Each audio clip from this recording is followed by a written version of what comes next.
ಆಗಿದೆ. ದಯವಿಟ್ಟು ಒಂದು 5 ನಿಮಿಷ ಸಹಕರಿಸಿ ಸ್ವಲ್ಪ ಹೇಳ್ತೀವಿ. ಆಯ್ತು, ಹೇಳು ಜಲ್ದಿ ಹೇಳು ಸರ್. ಇಲ್ಲಿವರೆಗೆ ಏನಾಗಿದೆ ಅಂದ್ರೆ ನಾವೆಲ್ಲ ಒಂದು 20 ವರ್ಷಗಳಿಂದ ಪ್ರಯತ್ನ ಮಾಡ್ತಿದ್ದೀವಿ, ನಿರಂತರವಾಗಿ ಮಾಡ್ತಿದ್ವಿ. ಲಿಂಗಪ್ಪ ಸರ್ ಅಂತ ಅವರು, ಇವರು ಕೂಡ ಅವರ ಈ ಕಡೆ ಭಾಗದಲ್ಲಿ ಅವ್ರದ್ದು ಹೊಲ ಇದೆ ಸರ್. ಅವರು ಹೊಲ ಮಾಡ್ತಕ್ಕಂಥ ಸಂದರ್ಭದಲ್ಲಿ ಕೂಡ ಅವರಿಗೆ ಮಡಿಕೆ ಚೂರುಗಳು ಮತ್ತೆ ಅಲ್ಲಿ ಸಿಕ್ಕಿರ್ತಕ್ಕಂಥದ್ದು ಉತ್ಖನನ ಮಾಡ್ಬೇಕಂತಕ್ಕಂಥದ್ದು ನಮ್ಮ ಒಂದು ಅಭಿಪ್ರಾಯ. ಏನಾದ್ರು ಅದು ಅಂತ ಗೊತ್ತಾಗುತ್ತೆ, ಅದೆಲ್ಲ ಇಷ್ಟಪಡ್ತಿದ್ವಿ. ಆದ್ರೆ ಇವತ್ತೆಲ್ಲ ನೀವು ಗೂಗಲ್ ಮ್ಯಾಪ್ ನೋಡ್ತಿದ್ದೀರ ಸರ್. ನೀವು ಗೂಗಲ್ ಓಪನ್ ಮಾಡಿದ್ರೆ ಗೂಗಲ್ ಮ್ಯಾಪ್ ಬರುತ್ತೆ. ಅದನ್ನ ರಾತ್ರಿ 2 ಗಂಟೆ ಮಟ್ಟ ಕುಂತ್ಕೊಂಡು ಗೂಗಲ್ ಮ್ಯಾಪ್ ಮಾಡಿದೀವಿ ಸರ್ ನಾವು. ಈ ಮೊದಲು ಏನಾಗಿತ್ತು ಅಂದ್ರೆ ಯಾವುದೇ ರೀತಿಯ ಮ್ಯಾಪ್ ಇರಲಿಲ್ಲ. ಇಲ್ಲಿ ಹೋಗ್ಬೇಕಂದ್ರೆ ಪ್ರವಾಸಿಗರನ್ನ ಕರ್ಕೊಂಡು ಹೋಗ್ಬೇಕಂದ್ರೆ ಕೂಡ ಕಷ್ಟ ಆಗ್ತಿತ್ತು. ನಮಗೆಲ್ಲ ಬೇಜಾನ್ ಇದು ಬೆಳೆದ್ಬಿಟ್ಟಿತ್ತು ಸರ್.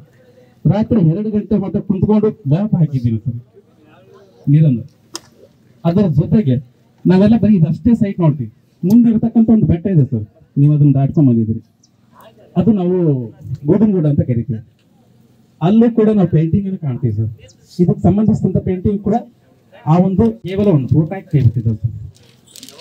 ಒಂದು ಫೋಟೋ ಇದೆ, ಹಿರೇಬೆಣಕಲ್ಲ ನಾವು ಬಿಟ್ರೆ ಮತ್ತೆ ಎಲ್ಲೂ ಸಿಗಂಗಿಲ್ಲ ಸರ್. ಹಾಗಾದ್ರೆ ಈಗ ಇರ್ತಕ್ಕಂಥ ಮಕ್ಕಳಿಗೆ ಈ ಒಂದು ಸ್ಥಳದ ಬಗ್ಗೆ ಯಾವ ರೀತಿಯ ಪೂರ್ಣವಾದ ಮಾಹಿತಿ ಸಿಗುತ್ತೆ? ಆದಿಮಾನವರ ಬಗ್ಗೆ ಗೊತ್ತಾಗ್ಬೇಕು. ಹಾಗಾಗಿ ಸರ್ ಇದನ್ನು ಸ್ವಲ್ಪ ಪಠ್ಯ ಪುಸ್ತಕದಲ್ಲಿ ಸೇರಿದ್ರೆ ಈಗ ಆ ಹುಡುಗರಿಗೂ ಕೂಡ ಎಷ್ಟೋ ಮಹತ್ವ ಸಿಗುತ್ತೆ. ನಾವೆಲ್ಲ ಕಡಲ ತಿರ್ಗ ಭಾರ್ಗವ ಅಂತ ಕರಿತೀವಿ ಸರ್. ಶಿವರಾಮ್ ಕಾರಂತ್ ಅವ್ರದ್ದು ನಮಗೆ ಜ್ಞಾನಪೀಠ ಪ್ರಶಸ್ತಿ ತಮ್ಮಂತ ಒಬ್ಬ ಮೇಲ್ಕವಿ.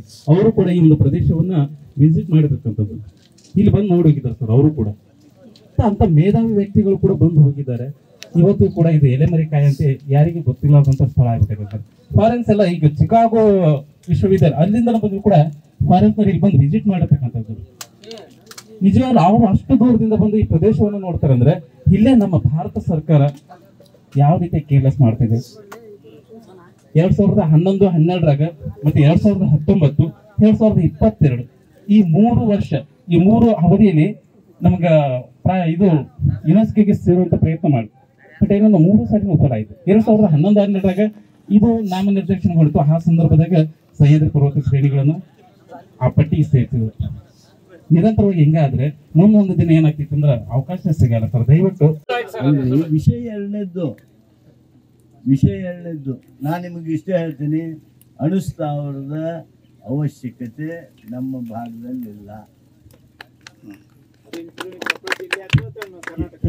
ನಾನು ಹೇಳ್ತಾ ಇರೋದು ಉತ್ತರ ಕರ್ನಾಟಕ ಆಗಲಿ, ಕಲ್ಯಾಣ ಕರ್ನಾಟಕ ಆಗಲಿ, ಮುಂಬೈ ಕರ್ನಾಟಕ ಆಗಲಿ, ಹೈದರಾಬಾದ್ ಕರ್ನಾಟಕ ಆಗಲಿ, ಇಲ್ಲೇ ಯಾವುದೇ ರೀತಿಯಾಗಿ ಅಣುಸ್ಥಾವರದ ಅವಶ್ಯಕತೆ ಇಲ್ಲ. ಯಾಕಂದರೆ ಬೇಕು ಅಂದರೆ ನಮಗೆ ಸೋಲಾರ್ ಎನರ್ಜಿ ಹಾರ್ನೆಸ್ ಮಾಡೋಕ್ಕೆ ಸಾಧ್ಯ, ವಿಂಡ್ ಎನರ್ಜಿ ಹಾರ್ನೆಸ್ ಮಾಡೋಕ್ಕೆ ಸಾಧ್ಯ. ಅದಕ್ಕೆ ಈ ಭಾಗದಲ್ಲಿ ಅಣುಸ್ಥಾವರಗಳ ಸ್ಥಾಪನೆಗೆ ಅಗತ್ಯತೆ ಇಲ್ಲ ಅಂತ ಹೇಳಿ ನಾನು ನನ್ನ ಅಭಿಪ್ರಾಯವನ್ನು ಸ್ಪಷ್ಟಪಡಿಸಿದ್ದೇನೆ. ನ್ಯೂಸ್ ಫಸ್ಟ್ ನಿರ್ಭೀತಿಯಿಂದ ನಿಮ್ಮ ಪರವಾಗಿ.